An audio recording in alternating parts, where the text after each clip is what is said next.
In this video, you will see and hear the soul of Douglas Nierras and the art that comes from it. Watch it now. This is LeaderSHIFT, Mhm. and the leaders shifts what they made to get there, to get to the pinnacle of their success. But I want to first define, Tito Dogs, what was success to you? What is the picture of that scene? Is it a 2 hour movie, a 3 hour movie? Is it a picture, a 1 second glance? What is success to you, according to you? Ako, when my parents were in their 90s, and because they never used to watch my shows, and my parents were in their 90s, they were like 90. My mom was about 95, my dad's about 92, 91, ganon. So they couldn't move too much, but they could, but pero belabored yung you have to bring them to the theater, etc. Pero nag-insist talaga sila manood ng concert ko. This was in Meralco Theater. Sabi lang, ang request lang nila is, put us in the last row so that it's easy for us to go to the banyo or easy for us to move out, etc. So I put them in the last row, but they waited for me until I got out. And when I got out, my father and my mother embraced me and kissed me. My father said, This is LeaderSHIFT with JP Adena, and I am excited to introduce to you the magnificent, the powerful, Mr. Douglas Nierras. greetings, everybody. Hello. I'm so glad that you invited me to this forum, JP. And I know I might be considered an ancient icon, but as you say, there is really there's really no exchange for leadership. Leadership is something that you undertake without having to want it. Yes. It is thrust upon you by circumstances. And I think that is how leaders come about. Yes. Those who force themselves to become leaders usually don't do well. Yeah. They are given, kumbaga, ina-ask na maging leader ka, hindi yung i-ask mo yung tao na ako yung leader nyo. Ha? Yeah. Hindi It's like love and respect. Apo. It is accorded to you because you have done something to deserve it. Yes. And you are a leader, and I know it. But for those 2 people watching right now that don't know, only 2, More only than 2 siguro people 2 million. that don't know, I want to ask Mr. Nierras, what industry are you a leader of? Well, I work for let's say, majority, more than half of my lifetime. I have worked with the entertainment industry and the performance industry, theater, stage, television, cinema. And I've always done work with my creative ability, as they call it, or talent when others say. But I really work with prayer. Prayer makes about 80 to 90% of the effort. Kumbaga, laging kailangan kasama si Lord, ano? Na parang kahit ano mangyari, kasama siya. Because as you know, I've always believed that from the very beginning, I don't own my craft, I don't own my art. Yes. I am merely a steward. So whatever I do it because it is given to me as a responsibility. Siguro dyan na rin, that's where it stems from, that I become very strict and very what do you call it, exacting in what I do. Precise. Because I think I need to justify the gift that is given. So, you say arts, you say performances, but it really is, there's really a history to it, right? There's an origin story to it. And I'm very curious, and I'm sure curious din yung mga tao, kung paano nagsimula si Douglas Nierras. No, when I was very young, but siguro mga 4 years old, I was very curious about how people. I would watch. I was brought up in the province in Tacloban in Leyte. We would have mga artistas come and perform in the local theaters, and they would dance. Naabutan ko pa sina Tito Al, before he became a director, he was a dancer with his wife, first wife niya, si Lani Oteza. They would dance on stage. They were a beautiful couple. And I was always mesmerized by the chorus girls, the dancers. I more than anything else, I was not enamored with the art and the grace. I was enamored with the forms. For me, dancing was always sculptural in motion. So that stuck in my mind. But through the years, it was a time that men and male of the species were not allowed to do these things because they were mainly the province of women, of the female, and they were not supposed to be. They were leisure things. They were not supposed to be careers. They were not supposed to be professions. So I had to go through elementary, high school, and then college, wanting to pursue a medical career. So I started that with being a medical technologist, and I passed the board exam. In fact, I made the top 20 in the board exams, and I went on to a first-year degree of what we call this medicine proper. So I was in the University of the Philippines, but I stopped at first year because I thought I was really in the wrong path. So with not to frustrate and disappoint my parents, I tried to slowly ease out from that by enrolling in a master's degree in medical parasitology, still in the University of the Philippines in Manila. And then I was really bored because I was finishing the master's degree, and my classmates were doctors and nurses of public health. I was stopping the quizzes and exams, and I didn't even spend time in the library to study. But I was really bored, and I realized, sabi ko, hindi yata ito. Sabi ko sa father ko, how can I dance? Sabi niya, why do you want to dance? There's no money in that. I said, I know, but I've been in my head, in my dreams, I've been seeing myself dancing in a squatter area, in a little rundown living room without furniture, but I was happy.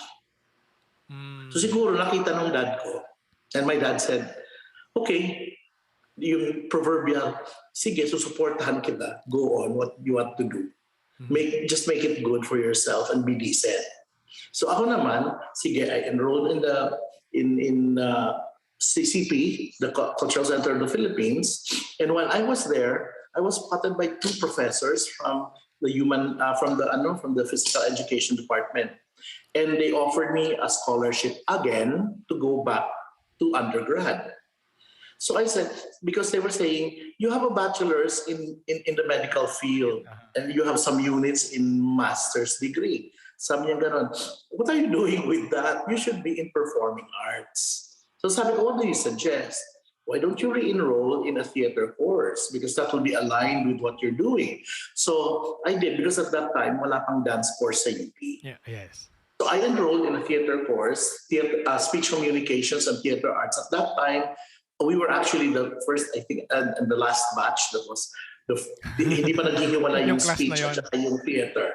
So kami yung last one and only batch, I think, that we were speech communications and theater arts. And I did. No, short of finishing my thesis, which I rebelled against because of the question that, a thesis is based on a problem. And I told my teacher, but I don't have any problem. Why are you forcing me to have a problem? How can I defend something that is not a problem to me? So that went on for a semester, and my professor gave up. Sabi niya, bahala ka na nga. So, sabi ko, ano ba to?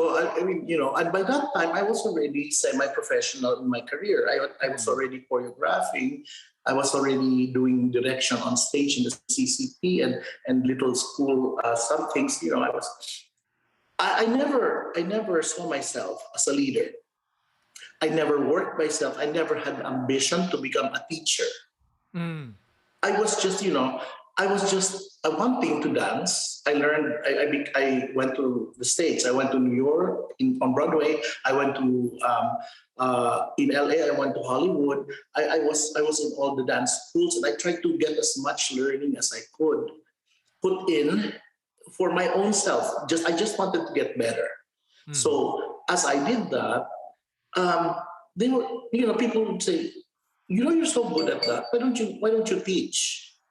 Uh-huh. So I said, sige na nga, magtuturo na lang ako. You're pushed to it also. Nag-teach ako. I was becoming very good at teaching with all, with developing my own syllabus and stuff like that. And then they said, you can develop a syllabus, you can develop things in your class. You should know how to choreograph. Sabi ko, yeah, I know to choreograph. And why don't you become a choreographer? So naging choreographer ako. Hindi ko naman sinasadya. So, binigyan ako ng mga trabaho, etc. But at the same time, I really just wanted to dance. I really just wanted to become a proficient dancer. Mm-hmm. But as I worked on that, parang I was pushed into teaching, I was pushed into choreography. And when I was doing choreography, moving the whole show together, the directors started stepping aside and, why don't you just direct the show? So, naging director ako. So, ano ba, tumakot ba ako? And they were just pushing me and pushing me and pushing me. And, that's why I was saying that you don't actually make an ambition of leadership. Mm-hmm. Leadership is something that is bequeathed to you by what you do, what you earn in the process, and how you achieve things. Mm-hmm. So, hindi ko alam. Bigla na lang ako, ayoko na yung posisyon dahil when I became a director, I had to do pre-prod, post-prod, etc., etc. It actually robbed me of the very essence of why I started the whole thing. It robbed me of performance. Mm-hmm. I had to stop being a dancer. I couldn't stop being a choreographer because it would run vis-a-vis the responsibilities of being a director. Mm. Pero kailangan kong tumigil as a performer kasi it became trivial to my, considering the prioritizing of important things in the process. Yung dance, yung performance ang pinakadulo. Mm-hmm. I had to do more of the upper level responsibilities. Yes. And so nawala sa akin yung performance. So what did you do? So I just have to direct and choreograph and derive the satisfaction, fulfillment, and pleasure out of my trained dancers I have trained and made to move the way I wanted to. And so, also now icons of the industry in dances, and all of them came from none other than Douglas Nierras. Marami. Actually, marami sobra. Kahit hindi yung nag-study sa akin from the beginning, those who came just to add to their education, ang dami. You count all over. If I run for Congress, I'm going to win. I bet. Hindi sa province nyo, doon pa sa Manila side, sa Quezon City side pa yan. Hindi nga senator na lang kasi national. Yan, para if I run for Senate, I'm going to win. Kasi, biro mo, from Luzon to Mindanao, kung makita mo yung yung network of people that I have taught, my gosh. Yeah, they will consider you as their mentor. They will consider you as their inspiration. They will consider you as the reason why they are on top of their careers as performers. You are the reason, Mr. Douglas Nierras. But I'm curious, who are your mentors? Who are your inspiration? Kasi every time sinasabi niyo po na sabi nila maging leader ako, sabi nila maging choreographer ako, sabi nila mag-aral ka lang dance. Sino po yung mga nila? Can you name names of your nila? Yeah. I can actually, pero ang dami-dami kasi kung sa exercise, cross-training ako. So I have so many mentors in different fields. And I can almost, I can name them. Let's go chronological kasi medyo mahirap. When I started dancing, nung talagang raw ako, amateur, I saw this picture of the Pilobulus Dance Company in New York, and they had these forms that were structural and then sculptural. Na ang ganda-ganda, sabi ko, and when you put kinesis into that or movement into that, lalong gumaganda. So I was enamored with that, and then the company of came to the Philippines, the company of Alvin Nicolai. They are a dance theater. I don't know if they're still existing, but that was a long time ago. And they offered me a scholarship to New York, which I did not accept because at that time I was like, I think I was 18 or 19, and I was afraid of going to New York. So I gave that up. My first real teacher was from the province. Si Mr. Jess de Paz. He has passed away already recently. He passed away in last 2 years, I think. And he really was proud Sir of Jess. me. Jess de Paz. Late Jess de Paz. And Jess de Paz, I admired him so much because not only because he was my basic train, he was my basic teacher. He taught me all the basics of ballet and modern dance and contemporary dance and basics of choreography. Mr. De Paz devoted his life in the province. Not just to add to his knowledge, he would go to the CCP, he would go abroad, whatever, just to be able to bring it back to the province. And para sa akin, that's very admirable. Kasi, can you imagine? I mean, he was not really dreaming of a luxurious life, a life of financial gain. It was more trying to develop people like me. And he was very proud that he was able to mentor somebody like me. And then I went on to Manila. He let me go like a good teacher that he was. Ganun yun eh. Pag teacher ka naman habang hawak mo yung tao, pag nakikita mo nang he's becoming much better or sometimes even better than you let them go. Support. You let them go. So that was the way. When I got to Manila, again, I was awed by the presence of Alice Reyes, Eddie Elehart, Tony Fabella, all these icons of dance who were at the CCP. But who really took care of my dance development? The ones who offered me the scholarship to go back to undergrad was Corazon Inigo, Professor Corazon Inigo, who should have been national artist a long time ago, and Mrs. Piñon. Professor Piñon and Professor Inigo, they were the ones who brought me, and they nurtured me. They nurtured me through being a member and a scholar in UP with the UP Filipiniana dance group. And there with that group, I stayed for 4 years, and we traveled and competed internationally, winning the first international Grand Prix in Dijon, France in 1978. So that was the first Grand Prix prize for the Philippines in folkloric dance. So nag-folkloric ako, nag-jazz ako, nag-ballet ako, nag-modern dance ako, lahat yan. Ang hindi ko lang ginawa, Hawaiian. Kasi hindi ko talaga, it's not my province, so hindi ko talaga ginawa. Anyway, those were my mentors. And then as I got exposed to the more salient, what do you call this, principles of performance and the finer points, I went on to theater and was mentored by my original theater teacher, Professor Tony Mabeza. So I was also under Anton Juan and Ben Cervantes at different points, but the one who really molded me and took care of me was Tony Mabeza. And by the time I had left the UP and had gone professionally or semi-professionally, another mentor took over my life in the person of Tita Bibon Amador of the Repertory Philippines, yeah.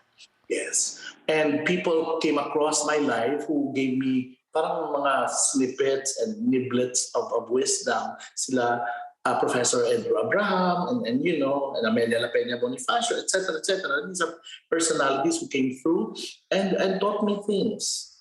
And then I was starting to have very good in communication, because dance has always been for me means of communication. there is this tripartite relationship of the choreographer, the creator, the material, which is the dancer, and the audience, which is the receiver of the information. And it goes around like that through a communicative process. But the one who told me that, it's very difficult to communicate dance and movement because there are no words. It's only just your body doing things, and there is no vocabulary for that. There is a vocabulary accepted in the different styles and methods and techniques in dance, but there is not one person in the world who can say, "Oh, that is what this means." There's In other words, different interpretations. Yes. It's ethereal. It is abstract, and it can mean anything to you because you have the power as an audience to interpret it by your own history, by whatever is in your mind. So, sabi sa akin ng professor ko sa speech, kung magaling ka dyan, dapat magaling ka magsalita. And that was Professor Tiso in UP. So mentor naman niya sa communication, kumbaga sa speech. Yes. Galing. So yun. So many people passed my life, and I always extract kasi hindi ako biased na tao. Kahit sino kinukunan ko eh. Kahit yung mga dancers ko, when they come across my life, I extract from them. Even if they're raw and they're amateur or whatever, I extract from them the experience of something new. Because for me, pag nanood ka ng sayaw, masasabi kong sayaw yun kung paglabas mo sa pagtatanghal, hindi mo naalala yung steps. Hindi mo naalala yung tao, pero naalala mo kung paano ang pakiramdam. Yes. May nagsistay sa'yo. May dumidikit sa damdamin mo na hindi mo ma-explain, na it doesn't matter kung nakita mo nagkamali yung nagpo-perform o hindi. Pero may naramdaman ka. Nagdi-disappear lahat yun eh. Nagdi-disappear lahat yun. Pati yung bongga mong movement, pati yung taas ng talon mo, pati yung dami ng ikot mo, that all disappears because it will leave something in you that has made you a better, a more intelligent, more sensitive person when you get out of the performance. Just like any art, any work of art. Yes. Hindi mo ma-explain, may different interpretation, pero the reason bakit mo nagandahan sa nakita mong art, whatever it is, painting, sculpture, sa sayaw, for me, syempre, bias tayo dahil dancer tayo. Yes. mas nag-stick siya sa'yo at maaalala mo siya. May chance na iba hindi mo maalala. Pero sa'yo, once makita mo ulit yung same dance, kasi yung same feeling mababalik sa'yo. Para siyang mental note na ipasok mo. The same feeling, but more. Yeah. Every time, if you see a dance that is danced beautifully or danced perfectly or danced per period, you will see that it will recall the feeling, but more. It will become different. It always lifts you up to a different level every time. Yes. That's what I'm proud of my numbers, because I seem to have achieved that. Yes, and I'm so happy. I'm so and there's a happy. period to that, Mr. Douglas Nierras. You have achieved that period with emphasis. I want to know, Mr. Douglas Nierras, so many mentors that you have along the years, so many that you have mentored. Do you still consider, or you still come across your mind na I still need inspiration? I think I will be better if I am being mentored by such and such someone. Do you still find that? No. It doesn't work like that anymore when you mature into the creative process. When you mature into the creative process, you are the inspiration. You don't need to seek for inspiration. You automatically have these moments that kahit natutulog ako nga minsan nakaupo akong ganyan, and then I have nothing to do. Siguro I switch on the voice, the voice global, whatever.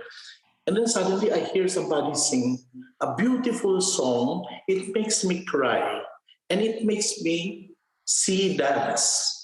So Galing. Hindi mo kailangan yan. Alam mo, natatawa ako sa mga tao na nagsasabi ang mga artist daw kailangan ng inspiration. Pag totoong artist ka na, well, I hope I'm speaking for a totoong artist. Pag totoong artist ka na, parang hindi mo kailangan yun. Hindi It mo comes from kailangan you. yun. It's innate. Yes, you have already a library of these things that can. Whenever I hear the song, what do you call this? Cinema Paradiso. Yung Cinema Paradiso by this composer who did mga cowboy movies before. So you search that. My heart breaks. Talagang, I just want to do a whole concert again.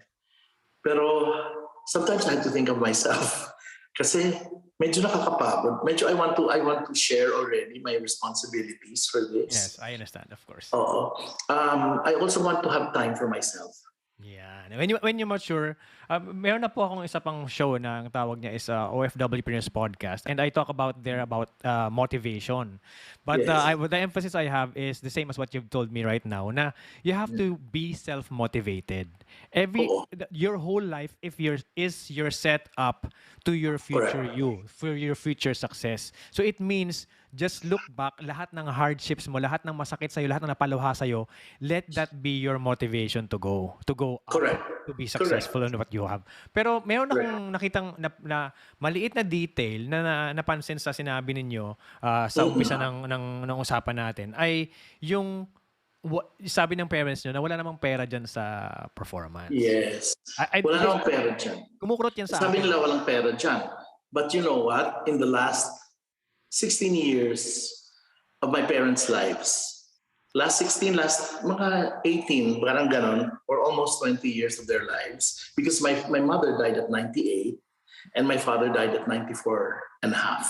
So the last 18, 19 years of their life, I took care of them. I built them a house with their own room, and I had a car that would bring them anywhere they wanted. And I paid for all their hospitalizations, their medicines, etc., including their daily living. And I think that was enough for me. I mean, I'm not rich. I did not. All my savings went into that. Pero I was able to give them a comfortable life. Yeah, it's In a like nice house. you're fulfilled with that, kumbaga. And Oo. it shattered that sentence na walang pera sa performance because Yes. it does. So kaya ko nasabi po yun, na kumukurot sa akin yun. Kasi yun din yung pangungusap sa akin. At malamang sa malamang nanonood ngayon, mga thunders man kayo o baguhan, I'm sure nandun pa rin yung sentence na parang yung pullback sa inyo na bakit ka pupunta dyan? Wala namang pera dyan. It's just not a career. Di ba? Pero ngayon, hindi na siya Hindi siya totoo I'd like to crush that principle and that Conception. philosophy because that concept does not ride well with me. Pera lang yan, pwedeng trabahuin ng pera. Katulad ko, I work well with my choreography. I work hard for my dance. I work hard for my choreography. I was paid for it. At a certain point in time, I was the highest paid. Yeah. So I cannot say that it was not a career. It was a career and a profession for me. It is a career and a profession for me. Yes. I want to ask sa kasi kilala niyo si Victor C, right? Shout out kay Victor C na Yes. na sinabi niya sa akin no unang beses niya kumbaga from college dumiretso siya sa power dance and isa sa experience na sinasabi niya na parang hindi siya naniwala sa walang pera sa performance kasi mataas magbigay ang Douglas Nierras power dance. I Sabi made niya, sure of that. free yung airfare, free ganito, pupunta ka sa iba-ibang lugar sa Pilipinas, maybe sa ibang bansa. So, you took care of your performers. They wouldn't feel that if they go to you. Why is that? Is there something behind that story? Was a kwan. Can I nitpick? May kagat sa puso ko yun Alam mo bakit? Naging dancer ako Naging dancer ako para sa ibang mga tao. At nung nangyari sa akin yun, medyo nadaya ako. I went through choreographers who had their own fee, we had our own fee, but would still get a percentage of our own fee. May cut. I had choreographers in big institutions who would pay us this much, but we would sign for a bigger amount on the contracts. So parang ayokong gawin yun. I mean, the hard work that the people see is not what the choreographer. Of course, mahirap ang trabaho ng choreographer, director, etc. Mahirap talaga to put this thing together. But yung nakikita mong nagpapawis at nagdudusa dyan is yung dancer. and you don't have a dance if you don't have the dancer to perform for you and to be exposed and to tell your story. So kailangan alagaan mo yun. Parang di ba ang mga painters, makita mo dugyot sila, minsan wala silang pera, etc. They only rely on the sales of their painting para mamahal. Pero pag nakita mo yung gamit, my God, I have painter friends who sell like 9,000 euro paintings that are just the size of a bond paper. and you should see their materials, you should see their paints. They're all international grade paints and palettes. And sabi ko, grabe naman, pero mukhang squatter ang itsura nila. Pero because they're like that, yeah, and that's what I mean. No, you have to take care. You have to know the quality. I have to have my dancers trained well. I have to have them respect, and most of all, I want them to respect what they're doing, and to they themselves will respect themselves of what their career is. Yeah, and derive the fulfillment from what they're doing. Kasi doon mo lang makikita talaga yung diwa ng sayaw. The soul of the dance comes out when the dancer is happy and fulfilled with what is doing. Hindi kailangan maging happy dancer, no? Pero kasi in the sad dances, there is the happiness that comes out from them that when they perform that and they embody the stories that are told. So, tama yun. At ayoko talaga ever since prinsipyo ko yun. Na walang discrimination sa company, walang magbobos-bosan, walang magbabayas sa mga bago, and everybody is paid well. Galing. So walang seniority if you're part of this. Okay. Meron, because seniority recognizes the ability that you develop. We do have seniority, but it is aware. It's a transparent seniority. If you're a principal, it's like a given, also like a leader, you get higher fee. No, if you're a core and a company dancer, you get a lower fee than that. Even scholars, I pay them. Even the scholars that we train free, I pay them when they perform. Yeah, because it's still pawis pa rin nila yun, di ba po? Correct. I'm proud to say, yung scholars namin get almost the same fee that the professional dancers on TV get. Scholars pa lang yun. So, kasi alam ko yung kalakalan sa TV. That's why I got out of TV very early. I didn't enjoy the disrespect to the artist. Jan. I want to talk about that. This might be controversial, but so be it. Kasi alam natin na marami munang pinagdimaan before napunta sa baba yung pera eh. Di ba? O binayara si ganito, napunta sa baba. So, gagets ko ang nangyari sa TV, kaya ganun. Pero ang usual na nangyari is you are a backup dancer of someone, an artist, a certain personality, and then you are the dancer at the back of them. Pero when I first saw Power Dance, Douglas Nierras Power Dance, when I first saw a performance of Douglas Nierras Power Dance, I did not see any other celebrity. They are not the background. Is that sadya po ba yun? Is that something na when I start something, when this company starts, they will never be a background dancer? That was the principle why I formed Power Dance. Because to me, the dancers were not background. They were not supposed to sell orokan. And they were not supposed to, wiggle their hips to project the sex that is being sold on television because of a certain host or whatever. Hindi ganon. I wanted the dance to be forefront, and I wanted the dancing to be the star of the performance. So that's why pinilit ko talaga. I had to quit from another major company just to be able to form Power Dance for that reason. So hindi kami muna hindi muna kami naggawa ng mga concerts ng mga artists. We shied away from that because I did not want to. I mean, the artists, okay lang naman, pero hindi naman talaga sila marunong magsayaw. Hindi naman sila marunong mag-communicate ng sayaw sa mga tao. So parang binabastos ko naman yung mga dancer ko ng mga magagaling. Ayoko naman ng gano'n. Dugot pawis, araw-araw, gabi-gabi nagtitraining, tapos Oo, kailangan sila background dahil mas maganda yung ipin at saka kutis ng artista sa harap. Parang hindi naman. Mas Hindi, makinis. wala naman sa ipin at kutis yun eh. Diba?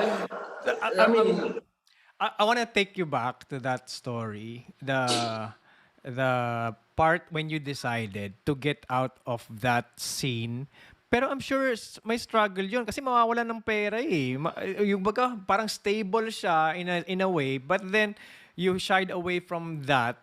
Is there a balancing act that you did para Yes. masabi na Yes. At that point walang in pera time, pero we still have to do something about it? at that point in time, we really had the support of the TV industry, and I was very in demand. So ang ginawa ko was, as I exited one company into the next company, I had the support of Tito Fritz Infante, who also had several shows on television, but promised to give me space to do what I wanted to do. So bale siya, and he's also one of my mentors. So on television, aside from of course Johnny Manahan, who was my original manager, and si Tito Fritz made sure that he would make me fulfill responsibilities of backup to stars. Pero hindi naman sa masyadong chipanga na star. Pero but he would give me the chance to express what I wanted to do and put a prime on showing the dance rather than the backup. So, parang compromise yun. Yes. Oo. Plus, he also allowed me to do outside work that I would do just to concertize for my company. Meaning, I didn't have to have artistas, I didn't have to have kami lang talaga as a dance company. I could do dance concerts. And it was so hard because kami lang talaga yung nagsusupport noon. Wala kaming mga sponsors. We didn't have that. We supported ourselves. We put in our own money, etc. Me mostly, to be able to concertize and perform. And sometimes we come across a company that would do CSR, so they would give us the opportunity and support. So, syempre, meron konting compromise. So, sayawin niyo yung aming jingle, ha? Okay, sige, sayawin ko yung jingle, pero huwag niyo akong sabihan kung paano ko sasayawin. Ayun, hindi yung, sayawin mo yung jingle natin, pero gusto ko ganito yun yung sayawin. Wala yung part na yun. I would dissuade them. Some of them attempted to do that, but I would dissuade them. I would say na, teka muna, gusto niyo ba ng class o gusto niyo ng kabakyaan? So, but you just have to go to that level. And I can imagine that meeting na yun talaga yung sinabi nyo. Yung mga boss talagang nai-incense. But my God, if I go on with this discussion with Douglas Nierras, I'm going to mapapahiya ako. Kaya ang mga boss ayaw mapahiya. So they will agree na lang. Agree na lang sila. So, ginagawa ko yun talaga. Pero, and with a smile lang. Kayo rin, kasi akala ko kasi ang social kayo eh. So, gusto nyo ng kabakyaan, pwede rin naman. Anong gusto nyo effect? Yung gano'n. Parang naively, I would say that, kunyari. But it was really pointed. You'll give it to them parang in smiling pero may tusok talaga yung pangungusap. Thanks to my speech communication education. Nagamit niya yun, nagamit niya. Nagamit ko talaga. Nagamit ko talaga. Is there I'm sure merong part na may malaking racket.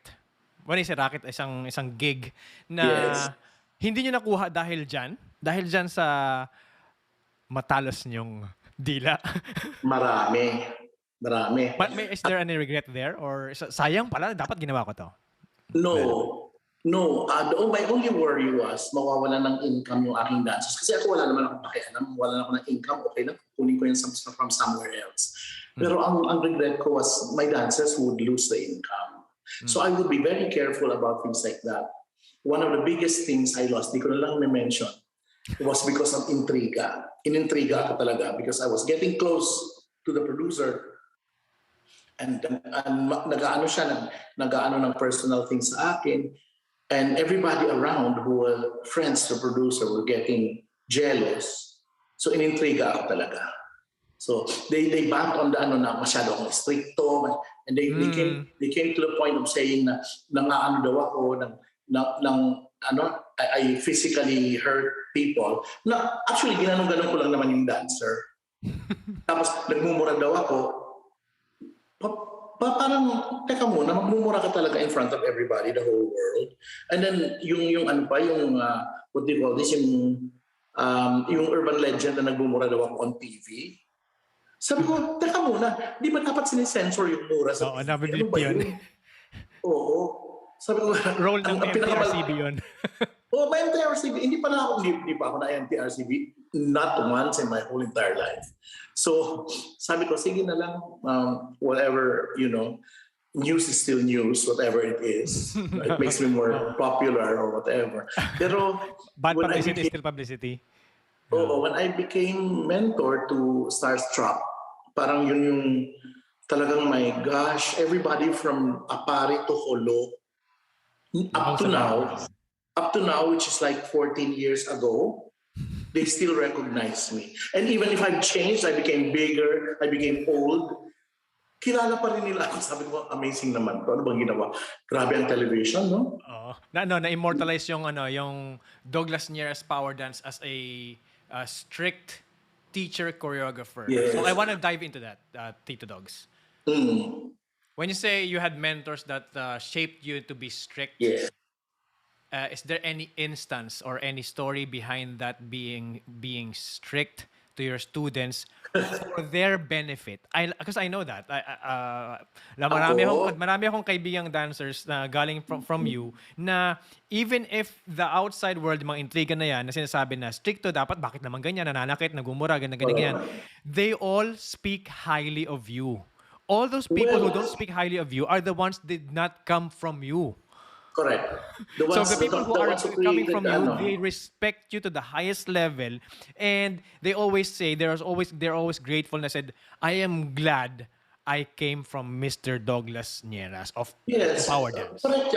Correct yan. Kasi actually, those who don't know me have created that urban legend that I am. But those who know me know exactly what it was, know exactly where they were at fault, because I don't put a tuldok on any issue. Pag mayroon kang kasalanan sa process ng aking pagtuturo or process ng iyong pag-aaral, kahit masigawan kita, pagkatapos nun, meron talagang validation yan, merong explanation, at hindi ko sila pinababayaan na basta na lang sinigawan o pinilian or whatever. It has always been a teaching process for me. Why? Because I refuse to have my dances performed by people who are brainless and thoughtless. I refuse that they hold on to my creations carelessly without introspection, and I refuse that they do not immerse themselves into the conversation, into the communication process, because they are the ones who tell the story. I cannot go there in front and tell. That's why I refuse mga notes, mga directorial notes in the souvenir program. I refuse all those things. Why? Because I want the dancers to tell their own stories. And I don't need my dancer to tell the story that I want him or her to tell. I need her or him to tell her story. So, pag hindi ko ginawa na stricto yan, hindi nila siseryosohin at hindi nila aangkinin. Each dancer has to own their performance for it to be able to be successful. Now, that is a privilege and a gift that I'm giving. I mean, I'm not a selfish person na ito lang ang kailangan mong gawin na kasi ito lang ang ibig ko sabihin. Hindi ganun eh. After I let go of the choreography, that story becomes the dancer's story. It's them, yeah. And then when the audiences watch it, the story becomes the audience's story because of who they are and where they come from. Hindi pare-pareho yan at hindi ko talaga i-control yung process na yan because that's part of the language of dance. And I think that's the reason why you have piyesa na iba-iba ang taong gumagawa. Yes. So, Iba-iba through the years. kasi merong ako as a choreographer nang nagtuturo din naman ako, I don't want to create as the same choreography, different dancers. Mm-hmm. But then, yun yung thinking ko. But then I changed my mind when I saw, oh my, I saw this dance already. Pero iba na yung feeling ngayon. na namdaman ko nung iba na yung sumayaw. Correct. But it's still the same dance. It's still the same dance. It's still the same dance. It means it's the piece itself, the dance itself, and you personified the piece. Hindi the other way around. No. Hindi The piece ako is... yung bakit nagkaroon ng pyesa. Hindi. Yung pyesa nandun na, ikaw lang ang gumanap ng role dun sa piece na yon. Oh, it's never... Nothing is ever personality driven. Yeah. Nothing is ever... Hindi tayo movies or TV na celebrity driven. Nothing is ever personality driven. You are supposed to melt into the dance. The dance is supposed to live by itself.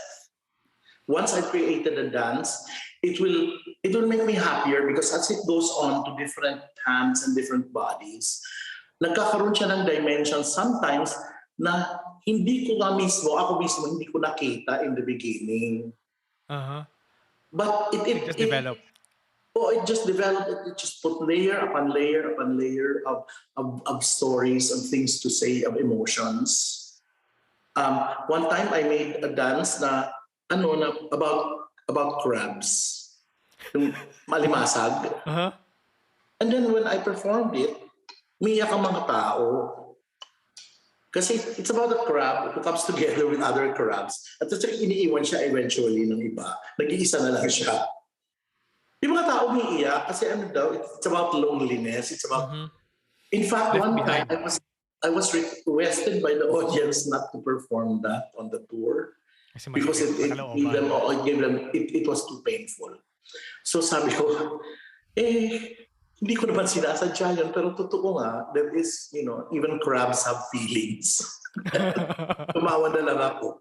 Anyway, that is the beauty of the artistic process. The artistic process has a life of its own. If you're able to contribute to it, beautiful. That's something that you can fulfill. But hindi mo masasabi yun kasi ang Diyos talaga yung nag-orchestrate. The great choreographer up there is the one who's responsible for all of that. And nobody's going to be greater than that. And that makes it, shall I say, timeless. Kasi like the works of Shakespeare, maraming plays, iba-ibang taong gumaganap. So it's about the play, not the taong gumaganap. Hindi celebrity driven. So the piece that you have made can be performed by anyone, and it might be a different feeling, but it's still the piece. You as a dancer you had a role within that piece for you to perform.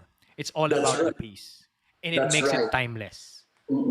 That's right. That's why in 2018, 19, we were in Canada, and we were performing this whole repertoire. And I had a what we call this. I had a writer come to the show, a critic come to the show, and write about me in the internet. And he said, "I am the new prince now of Philippine dance because of the innovative dances that I." Sabi ko, do you realize, when I got to talk to him, sabi ko, do you realize that none of those dancers are as new as 15 years ago? The latest of those dances the dances that we performed were choreographed by me 15 years ago. Some of them 20 years ago. Sabi ko, you must realize that my company is already 30 years old. 34 actually this year. So what the innovation that you're talking about was 30 years ago. Oh. Sabi ko, yung reaction was about a piece that I did 30 years ago, 15 years ago. Yung mga ganon. Talagang namangha siya, parang pahiya siya ng konti. Akala niya innovative na bagong-bago. I was some genius of some sort that just sumulpot lang today. Yung ganon. Ngayon yun ako nakita. I was, Pero, huh? this is I was, 20 years ago. yes, hindi niya nakita kasi I have so many things, I have so many pieces that have not come out, I have not exposed because we usually keep pieces that we don't want to tour para next tour medyo may mga ibang May maiba. naman. Oo. And then yung mga namin, yung panalangin, yung mga prayer dances namin, were all dances that were meant to be performed in churches. Mm. So we toured that also in Europe, in churches talaga. We did not perform in theaters. So meron kayong parang parang set. Ano yun, may set kayo for any event that you'll go to. If it's a church, if it's like this, it's a convention, it's this piece, but you hide some for surprises, di ba po? Yes. Yung piece, the repertoire that we perform when we perform in theater is always the mga sayaw ng puso at kaluluwa. That was I was talking about. That's that piece that I watched with 3 sets of people. Iba-iba na. Iba-ibang pagkakataon kung napanood. Yes. Pero it's still, I mean, yung feeling sa akin is parang, sabi ko, gusto ko ulit magsayaw. Alam mo yan, pagka may lull sa dance, sa time mo na hindi ka nagsasayaw, pag napapanood ko yan, sabihin ko, gusto ko sumayaw ulit. Babalik ako, parang gano'n. Gusto mo maulit. Gusto kong mga tanong, kasi based on that critic, 20 years ago, 15 years ago piece, but it looks innovative today. Right? Mm-hmm. Is that a principle that you established to yourself na kailangan kong gumawa ng pyesa na magiging timeless? Or hindi sinasadya yun? Nangyari na lang? Yung mga bagay na sinasadya ko pag gumagawa ako ng dance are the movements, the movements that I require the dancer to do, I will require them to do it to the best of their ability. Ano yun? Sadya yun. Yung mga sequence of movements and sequence of portions of parts, sadya yun. Tsaka yung gusto kong sabihin, without having to tell the dancer, basta within me, for my own sake, for my own it's not I never expose it because I want the dancer to discover sadya yun. What I want to communicate sadya yun. Pero hindi ko sasabihin sa dancer yun. So mararamdaman niya yun by the way I instruct, by the way we use the music, by the way we construct the whole choreography together. Mararamdaman niya yun. I hope maramdaman niya. Or makaramdam siya ng something that he can tell the story about. And then that's all that I sadya. I don't sadya to make it timeless. I don't do it on purpose to make it appealing to the A crowd or the B crowd or the C crowd or whatever crowd. I don't care. I don't give a shit. I will make pieces because I think they are going to be appreciated, or people will find something in them, will educate people, or will touch the hearts of people, will give them an experience that they might have forgotten, or will give them a recall of something in their life that they probably will want to recall. Is that something na itinuro sa'yo, Tito Dogs? Is that something na may nakita mo sa ibang choreographer, sa ibang director, sa ibang performer? Kasi ngayon ko lang na-experience yan na yung kwento, ikaw ang magkikwento ng kwento ko, pero gusto kong ma-discover mo mag-isa mo. Oo. Ganun eh. Is that something na you structured na kinopy mo sa iba, nakita mo sa iba, inspired by, or it's just you personified? There are very few learned choreographers in the Philippines, okay? Kaya pag sinabi ng mga tao dun, choreographer ako or choreographer si ganito, choreographer si ganyan, tumatahimik na lang ako sa isang tabi. Kasi I am academically trained. So my choreography instruction and learning came from Broadway, came from Hollywood, came from teachers in Europe and my mentors. And they taught me that there are 2 methods of creating a dance. The approach to choreography, to making dance, is divided into 2. One is the elemental process. The elemental process teaches you how to put steps together, how to experiment, explore, etc. in different ways using different methods. Like, for instance, merong mga methods coming from music, coming from images, coming from whatever. Basta elemental siya. They are physically tangible. So that is where you explore the three elements of movement, the three basic universal elements of movement, which is force, ano to? Ito tuloy ako. Pinag-lecture mo na ako nito, ha? Yung energy, what do you call this? Space and time. So you have three elements, no? And these are all either you feel it, you see it, or you touch it. Now there is the other side of creating dance, which is the aesthetic approach. This is the philosophy. This is where you have to have a philosophy. This is the more mature, more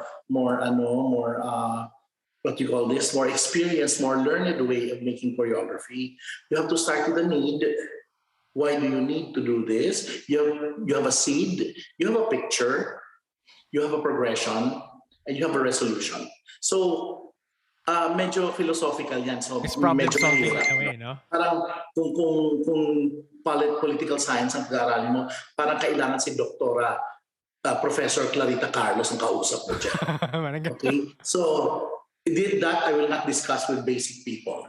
Because I am sure that yung mga so-called choreographers ngayon, pag binirahan ko ng gano'n, maluloka. So, ako, timing na lang ako magsabi, choreographer, ang galing, choreographer. Oo, saan siya nagtuto? Marami kasi siyang pinanood sa YouTube eh. Okay. Nanood sa YouTube, choreographer.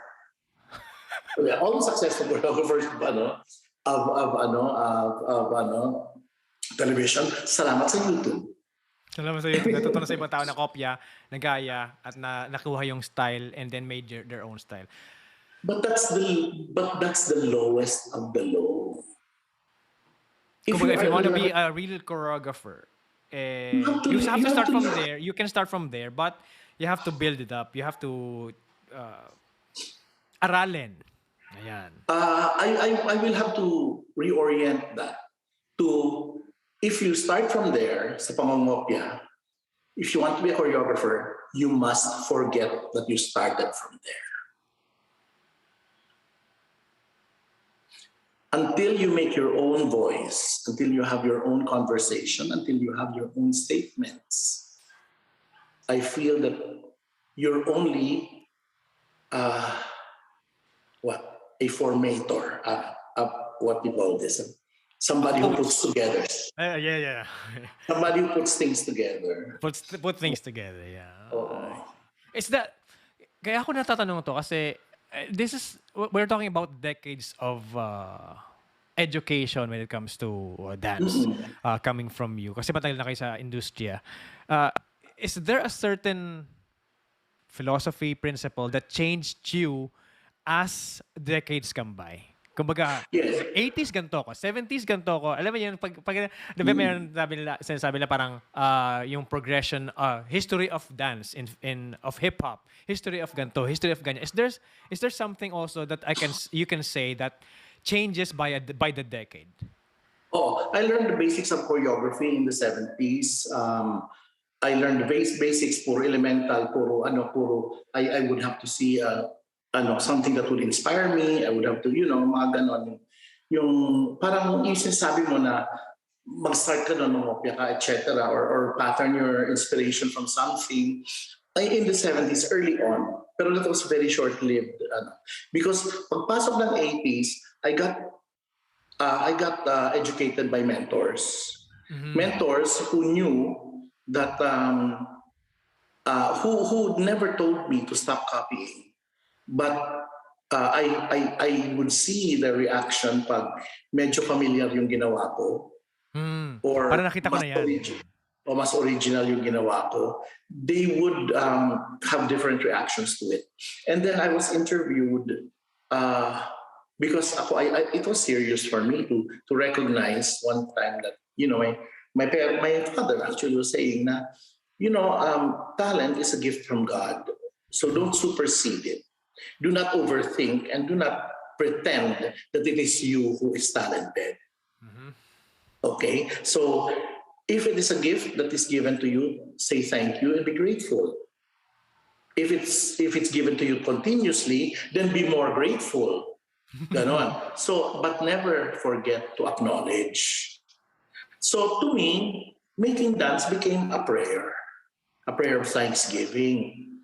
And one time, parang nagising na lang ako isang araw nung tinanong ako nung writer, somebody that you really know in the business, sabi niya, to you, what is the experience of making dance?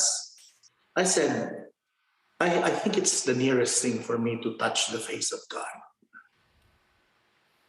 Yun. So, kasi one time, meron kaming discussion with Tita Elvira, napagalitan ako Tita Elvira Manahan, she was alive. Because Johnny was my first my first manager. And Tita Elvira was saying, alam mo Douglas, artists like you are divine. You do not move by ordinary human means. You do not think by ordinary human ways. And then I was confused kasi hindi ko naman alam kung Oh, masabihan ka ng ganun. lalim na yun. My God, I was like what, 26, 25? I didn't know. I was, as stupid as a pinklawan. Pero yung mga bago na say ng kung ano-ano, away ng away, walang respect, ganun lang nangyari. So I didn't know that it was as deep as that. And, as you mature, you start to open your mind, you start to accept things, you start to look at things always on both sides of the coin. Mm-hmm. So open. Oh, you have to be open because, you cannot cancel. That's why I was so incensed with the cancel culture kasi you cannot cancel anything. Even the worst experience and the worst person there is that you encounter, you can learn from. Yeah. really There's always can. a lesson to it. Yes. Every wrongdoing, every wrong feeling, every disaster that you see, there's There always is. a lesson to it. Oh, there is It's a a lesson setup. to it. Di ba sabi nga nila na kapag ba't hinahayaan na we're going to we're going deep na. Pagka may mga sabi mo bakit may mga bata nagkakasakit, ay mga inosente naman sila. And the answer, because I asked that to a priest, to a pastor. Sabi ko, ba't nga ba? Yeah. Ba't nga ba? It's a question. It also comes to my mind. Na that hardship exposed to your eyes, to your heart, says that there's a powerful being, and the powerful being works with that situation. I will give you an example of that. Yeah. I will give you an example of that. When my father died, I had my favorite song in my car was in a CD of Luther Vandross. So the song of yung Dance with My Father again was playing, and then my father died. I could not listen to that song. 40 days after my father died, my dancers planned as a tribute to my father. They worked on a program, a concert that we would do. And they begged me to do this concert. They will put in the rehearsal, they'll do it themselves. Kasi I was mourning and etc. They put it themselves. Isa lang pakiusap niya sa akin. They wanted a finale, Dance with My Father again. It was so painful, I couldn't do it. So what I did was, every day that I rode my car, pinapatugtog ko siya. And I was crying, until the day na hindi na ako umiiyak. Until the day that I became, na-desensitize na ako dun sa song, and I started to make the dance. When I made the dance, the dancers were all crying. So, nung pinerform na nila sa finale, yung mga kapatid ko, mga relatives ko, lahat ng audience, umiiyak, sus niyo. And came to perform in that show, sila Arnel, sila Dulce, sila Nanette Inventor, everybody came to help. Si Boy Abunda, I think Gary, all of them came to perform in that show. And I was so happy that my dancers put that together for my father. Pero yan yung sinasabi mo. Pag masakit ang isang bagay, it can wake up something that is precious and that can, that can touch so many people. A disaster of someone is a wake-up call to your eyes, in your Correct. eyes. Yes. And it is a lesson for whoever is in that province of that environment. It is a lesson. It is a learning. And I have not ever shied away from that. Kaya parang feeling mo masakit. So, sa mga taong may disaster sa buhay nila na of course lahat naman tayo meron. Ako ang naisip ko lang talaga is yan. Yan, yung sinabi sa akin ng pastor, ng priest na it's not for you. The disaster is not for you. It's for someone else to see. And correct. It might be a lesson for someone else. Oh, it might be a lesson for someone else. It might be something that they would have to identify with para they can vicariously take part in that experience. The thing is, whatever situation I am in, whenever I am there, whatever I did, I always attribute it to that God placed me here. I am here today because God put me here today. Whatever happens, God was the one who put me here. And that is strength. That is a strength that it gives you. It always gives you courage to push through. However, I want to ask Mr. Douglas Nierras, merong time, I'm pretty sure, nasabi nyo ayaw nyo na. Ayaw nyo na. Ayaw ko na gawin to. It's super sakit. It's super taxing, nakakapagod. Pagod na pagod na yung katawan ko. Pagod na pagod na isip ko. Walang perang pumapasok. Whatever it is. Is there a situation that you can, a story, a lugmok story? No, not in relation to dance. In relation to my mother. When my mother passed away, yun pa lang yung time na na-realize ko, number one, na hindi ka hysterical. You're crying, but your eyes are open, you're aware of what's happening, and your tears are falling, and there's nothing, you're completely helpless. Number one. Number two, there is no such thing as a scene of wala yun. Hindi nangyayari yun. Dahil you are too shocked. Shocked. And then, number three, you actually pray to God to take you instead. You actually do that. And that's what I realized na ginagawa ko. Sa mga movies na sinasabi, di ba? Sana ako na lang. Sana ako na lang. Yung OA naman yun. Pero in your thought and in your mind, yung talagang you're ready to surrender. Sana ako na lang. Sige na, please, Lord. Ganon. And then that's when I realized na you have to wait. You have to do exactly what the Lord has given you and what the Lord has said. Kung ano yung decision, they will be done na yan talaga. Wala ka na magagawa. You have to just, like all else in your life, you have to wait for that. You have to succumb to that. You have to accept it with your whole heart and soul. So I was able to be comforted by that. But in terms of dance, as you said, na ayoko na, hindi nangyari sa akin yan because through my career, I would be exposed to people who have burned out. And they would run to me to seek comfort, to seek advice, to seek whatever. They would say, ano gagawin ko? Ayoko na. Because ang line ko is, sinasabi mo lang yan.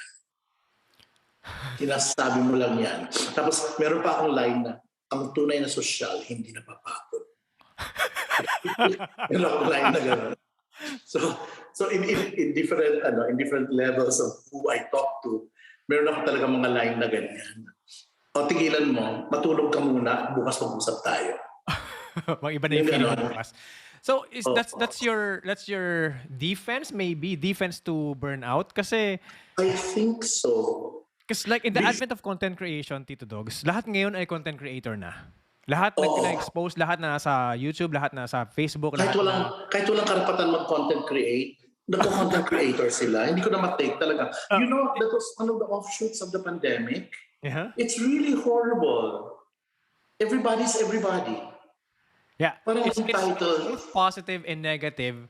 But what I'm saying is, on content creation, laging titigil ang isang tao kasi burned out na siya. Alam mo ba, the principle of choreography is, there is no movement you can create that is uniquely yours. None. Whatever movement it was, that was already created by somebody 100 years ago. What you can do to make It's it like yours, fashion. yeah. It What comes you back. can do to make it yours is you explore it, because there are millions of options for that one single movement. That is how it becomes yours. That is how it becomes original. So, you cannot tell me na mag-burn out ka dahil wala kang idea. Kagagahan talaga yun. Sa totoo lang. Sa totoo lang. Itulog mo na Kasi, lang. dun sa idea mo, yung isang idea mo, and you know this as a content creator, your one idea, you can actually extend it for several episodes till kingdom come. Manap ka lang ng content. Manap ka lang ng subtext dyan somewhere. I asked that question knowing the answer, Tito Dogs. Yeah, of course. Because I'm doing this content creation, and I told myself, alin ba yung isang bagay na gagawin ko kahit hindi ko i-video yung sarili ko? Gagawin ko talaga siya araw-araw. Correct. Mangyayari yun. That should be your content. Exactly. So there will be no burnout sa Correct. ganong klaseng content. Because every day is a different day. Every minute is a different minute. Every hour you become older. So you become wiser. You have more ideas. Things come in a different manner. Your body will ache tomorrow. It did not ache today. And the things that you were doing today, you cannot do tomorrow. So even that alone is already content. So how can you say that you will run out of ideas? Yes. The scene in front of your window might be different today and a different idea when pag natulog ka na at kinabukasan na pag tumingin ka, iba na yung nakita mo. There's something else, there's another idea that you want to create. Kasi yung parehong taong dumaan, iba na ang damit. Diba? Or yung parehong taong nagdaan, nagkaroon ng kalasuan somewhere. So iba na rin ang kanyang gait, iba na ang kanyang personality. And the woman, the ideal wife you saw yesterday passing in front of your window had an affair. So iba na siya Iba na yung today. tingin mo sa kanya. No? Correct. So it cannot end. It doesn't. The world revolves continuously, and God made sure of that. We don't stay the same. Ang galing. God made sure of that every day. When you said maraming content creator and maraming basura content, yes. Sabi ko, do I give into that? Would I do the same as they do? Because sabi nila, in order for me as a content creator to have an influence in social media, do this. And sabi ko, ang problema nila is in the end, titigil sila. Makita mo, wala nang ginagawang content. Kasi sabi nila, burned out sila. Wala silang magawang content, ganyan. Bakit? Kasi you lived off that. Doon ka lang tumira eh. What if ang ginawa mo, yung content mo ay ikaw? Doon nagpa-translate yung sinabi niyong sayaw. Yung pyesa ay ikaw. Yes. Maraming pwedeng lumabas na sayaw. Maraming lumabas na performance doon sa iisang pyesa na yon. Ang Romeo and Juliet ay ginawa ng isang ibang tao will be a different meaning to a different audience, and it will be different every single time. There you go. And it will live forever. It will live forever in different adaptations, in different methods, different techniques. Now, the wisdom of a content creator who really makes content is the wisdom that you have as content creator, your basic knowledge and basic hold of what content is, and how you can form interest in your content. Now, those who burn out are like the advertising agencies that close. They go for gimmick. Yeah. They want to do this as a gimmick so that they will have so many views and so many subscriptions and so on and so forth. But they don't do anything for anybody, and they will die a natural death. Gimmick is not wisdom. Gimmick is for the circus. You want gimmick? You go watch a circus performance or a Cirque du Soleil. Ang Cirque du Soleil hindi sayaw. Ang Cirque du Soleil is shock value. Parang I have not seen this anywhere. Yes, Mga ganun. unbelievable. Gimmick yun kasi totoo namang madali lang sa kanila yun. But when you know what you're doing, you will tell a story. The story will be understood by the audience, and the audience will look into their hearts and ask a question. Why did it make me feel this way? So, hindi yun pwede sa mga ano lang, sa mga highlights, mga fantastic leaps and down and then bounds and turns and drops and so on and so forth. You still have to talk to the soul of the person who's watching. It is not for your view. Dance is not a spectacle. Dance is a learning. So if you don't teach with your dance, you fail the purpose of it being an art form. Sabi nga nila eh. And that's sabi ng Bible, God gave us all grace. And in that grace is a gift.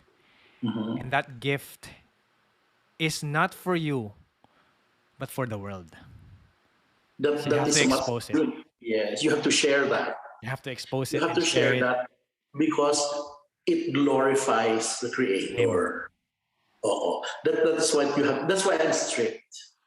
Kasi pag binababoy mo yung sayaw na pinagawa sa akin ng Diyos, umanda ka. Ganun lang ang aking prinsipyo. Makakatikim ka sa Ikaw akin. naman, di ba? Pag ikaw naman, kung may ginawa kang maganda at bababuyin ng tao, magagalit ka. Di ba? Kaya ako, mga gagagaga yung mga dancer ko at bababuyin ng sayaw, ay nako, umanda ka. Ganun lang. In layman's terms. What would be, because this is LeaderSHIFT, Mhm. and the leaders shifts what they made to get there, to get to the pinnacle of their success. But I want to first define, Tito Dogs, what was success to you? What is the picture of that scene? Is it a 2-hour movie, a 3-hour movie? Is it a picture, a 1 second glance? What is success to you, according to you? Ako, when my parents were in their 90s, and because they never used to watch my shows. And my parents were in their 90s, they were like 90. My mom was about 95, my dad's about 92, 91, ganon. So they couldn't move too much, but they could, but pero belabored yung you have to bring them to the theater, etc. Pero nag-insist talaga sila manood ng concert ko. This was in Meralco Theater. Sabi lang, ang request lang nila is, put us in the last row so that it's easy for us to go to the banyo or easy for us to move out, etc. So I put them in the last row, but they waited for me until I got out. And when I got out, my father and my mother embraced me and kissed me. My father said, ang galing mo. Yun lang. Yun lang, parang yun na yun. Tito Dogs, sinilabutan ako. Sinabi niya sa akin, ang galing ko daw. I mean, from my dad, that was, wow. So I still remember that. I really remember that. And everything failed in comparison to that. My international awards, my national awards, they all failed in comparison to that one moment that my father said, ang galing mo. At saka ano lang, parang throwaway. Casual lang yung pagkakasabi. Casual na comment. Ang galing mo. Ganun lang. But he was really proud. I could see it in his face. He doesn't have to say it. Yeah. It's something. But you know, the wonderful thing was he said it. Yes. Kasi my mom is not verbose. She will kiss you and she will hug you. Pero my dad, talagang yun lang sinabi niya. Hindi niya nga ako in-embrace eh. Basta, ang galing mo. Parang the scene, the success is the scene that it's the proudness that he felt for you is verbalized. Yes. And nothing mattered at that moment for him. Of all his years, of 90 years of life, to say that magaling ako was something that a 90-year-old person does not say because they've seen everything. Mhm. They've seen everything in life. Para sabihin niya na magaling ako at 91, parang wow. Kasi ano yan sila, they never, hindi sila all the way until they passed away, hindi sila ulyanin. Mm. They were always Dementia. conversant, they were always reading, they were always walking around. Until a few weeks or days before they passed away. Mga ganon. It's something as a parent. Ano pa ako? Sorry, I'm naging sorry. emotional din ako. As a parent, it's something, I don't know kung hindi naging hard sa akin na sabihin ko magaling yung anak ko. Parang, I want to verbalize everything sa kanya. It's something, Pero maybe it's a generational thing na For hindi... example, you cannot do that on purpose. Yeah, You cannot because it has to be spontaneous when it is done because it will lose its value. You really have to get to that point where you are able to express it because it needs to be expressed. You cannot plan it. Just should be at a let them certain grow. time, at a certain moment, just like what happened. I mean, alam naman ang parents ko kung ano ang level of expertise ko. I think they knew from the very beginning what my level of expertise. They read the newspaper, they read my reviews, my accounts. People come and tell stories. My brothers and sisters come and tell stories. Pero knowing all of that at sasabihin niya pa sa akin at that moment, parang yun Parang nagganon. Yun Yeah, alam niyo, kasi kaya ako tinanong yon kasi to help the audience. This is leadership. So I want them to be the leaders of themselves. I don't want them, I'm not inviting leaders of industry so that they can copy that. I want them to know what they are a leader of and they can be a leader of themselves. Ay, hindi mo natanong sa akin that I do leadership training and I do yung sa Ayala Corporation. I give them yung team building and leadership training sessions. I give them, but using movement as a method and as a method of putting that together. Okay, so a true leader, a true team member, if you're a part of a team, you must be your own leader. Yep. Because to be able to recognize, to be a part of a team, you have to recognize yourself as a leader. That's why shifting leadership in a team is really a constant, what we call this, constant effort or constant constant process. Because, there are certain points, parang dance yan in a pas de deux. The one who leads changes. It can be the girl, it can be the boy. Yeah. It changes kung saan part ng movement. Yes, saang part ng dance din. Not necessarily the whole dance. You have to recognize that because if you don't recognize that, you will fail the partnership. I want to segue dito, Dogs, kasi sinabi mo na yung tungkol sa leadership programs mo. Is there any other show, any whatever art that your genius mind is right now I have shifted the proverbial leadership of the company to my principals, and I want to take some time off, but I am always constantly available because they consult me. In fact, they consult me every day. So and I have to go, and then eventually I have to go and then attend to it physically. But right now I'm trying to give them the chance to be able to exercise their own responsibilities and their own commitment to the process. So now they're also forming a newer, more dynamic company with younger dancers and our trainees from before. Kasi ang company namin, we always look for dynamic dancers who are committed and who are passionate about their dance and who have good morals. about there being people.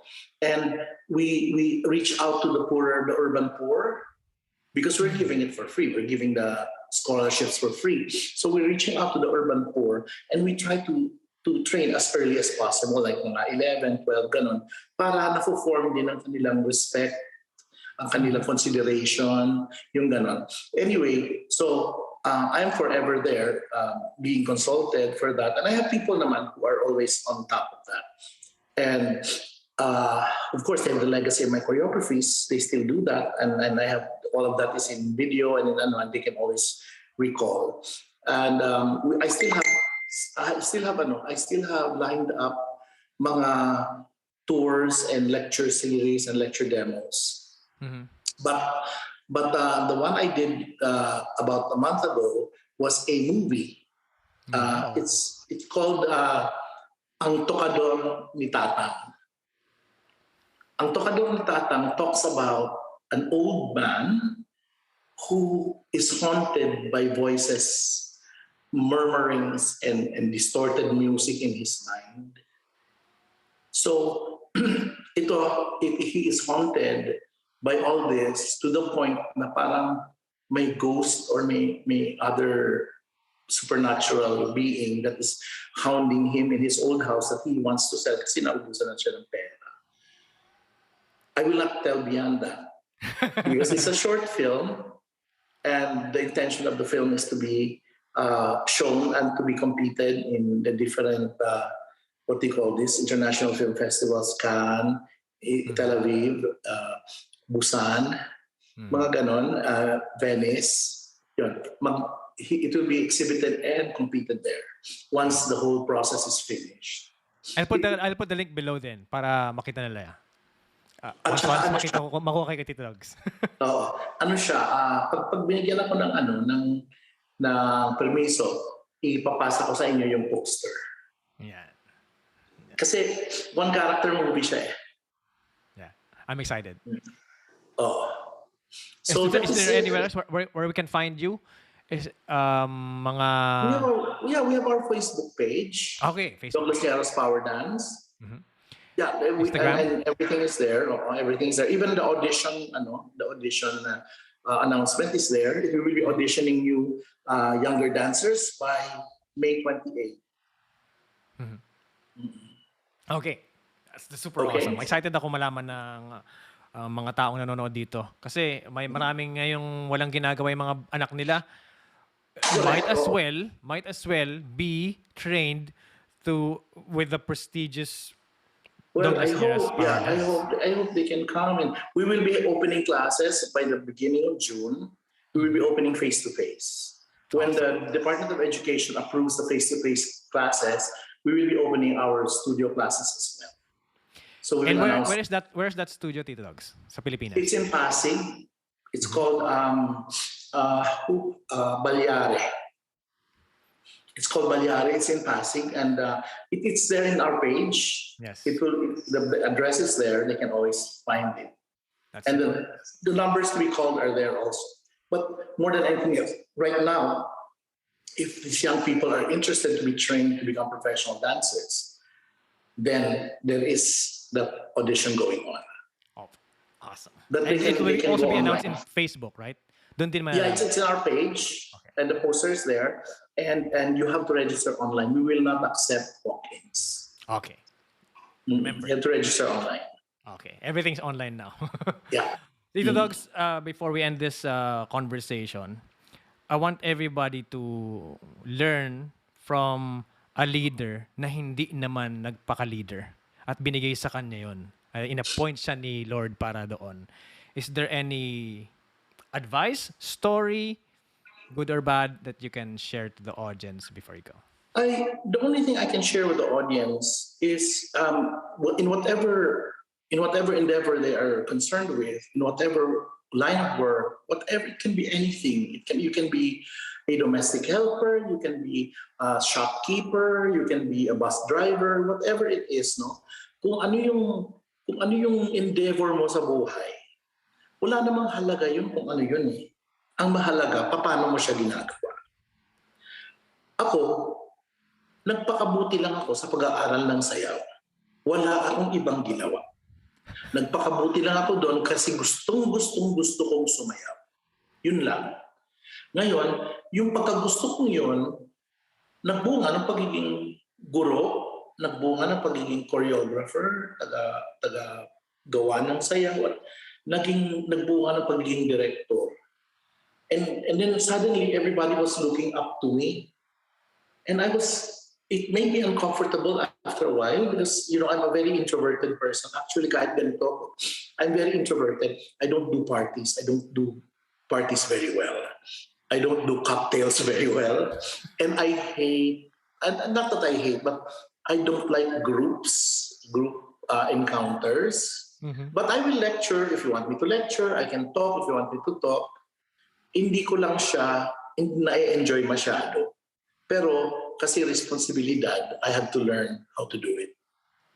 So, yun lang.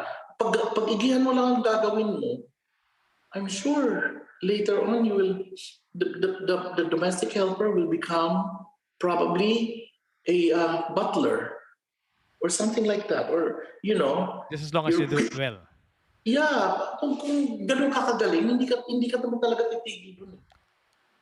Kung ganun mo kagagalingan yung ginagawa mo, hindi ka naman titigil dun eh. Somebody somewhere is going to push you, whatever it is, no? To go Because higher. people naman are not that selfish. Some are. Let's say siguro 50% of the time. But most are actually good.